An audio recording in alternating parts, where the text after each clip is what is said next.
What's up, guys? Theo here, doing a quick prediction for Brendson Ribiero versus Zhang Mingyang. So right now, Zhang Mingyang is a minus 145 favorite, and the comeback on Brendson Ribiero is plus 115 on DraftKings. Guys, I favor Brendson Ribiero here. I don't think we've really seen too much good stuff from either of these fighters, but to be honest, I mean, we're looking at a guy who is kind of 50-50 coming off of the Brazilian scene versus a guy that's kind of 50-50 coming off of the Chinese MMA scene. I'm not really seeing a ton of information in their tape to suggest to me that one fighter has a really clear path to victory for the other. But when we're looking at two guys and we feel like it's a relatively 50-50 fight, and we're getting plus 115 on the dude that is training out of a better gym and out of a better region of the world for MMA and is probably a little more well-rounded, how can you not go with Brendson Ribiero here? We know both of these guys can knock people out, but the thing about Zhang Mingyang is that a lot of his knockouts, his 5-win knockout streak, it was against very low-level Chinese fighters. And guys, there's almost no region of the world that has lower-level fighters than China. I'm sorry to say it, but I mean, there's just not a lot of successful Chinese MMA fighters. That's why they make such a big deal out of Zhang Weili and Song Yadong and whatnot. It's pretty uncommon, especially on these like lower level regional scenes, to see any of these dudes that are really, really well rounded. So the ones that are doing well in the UFC, those are the exception to the rule. But generally, as a rule of thumb, if somebody is training out of Brazil, even if they're a lower level fighter on the regional scenes, you can kind of count the fact that they've probably studied Muay Thai, they've probably studied some kickboxing, maybe some boxing, probably not, but they're almost definitely at least got some striking, Muay Thai striking, and they've almost definitely done Brazilian Jiu-Jitsu, even if that's not the focus of their style. I mean, you're training in Brazil, okay?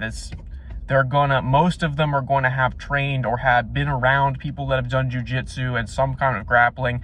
The wrestling might not be there, the boxing might not be there, but they're almost definitely going to know at least Muay Thai pretty well, and they're going to know jiu-jitsu pretty well.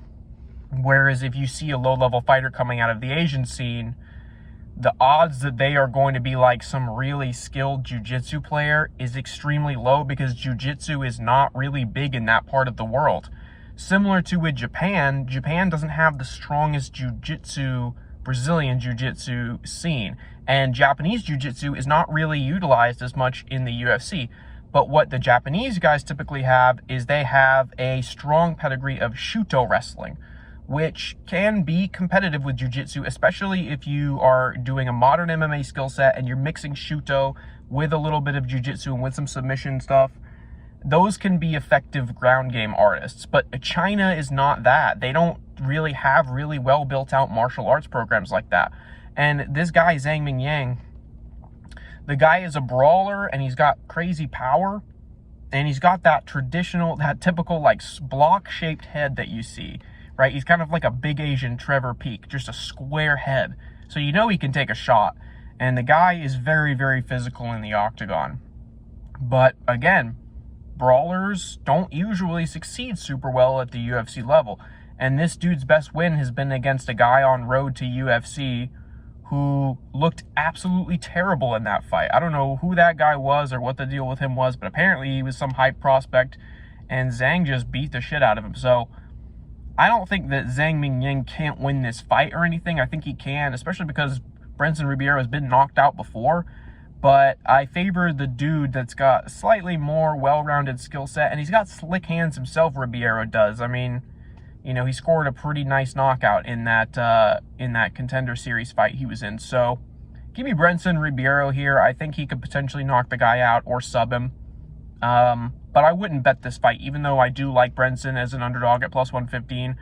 I don't want to bet against Zhang Mingyang in this spot, because I feel like he could just come out and just go forward, not give a fuck, take a few shots, and knock the guy out. I could see that happening, but I would be pretty surprised if Brendson Ribiero did not win this. So give me Brendson Ribiero, guys, at plus 115. Keep it locked in. More picks coming later this week.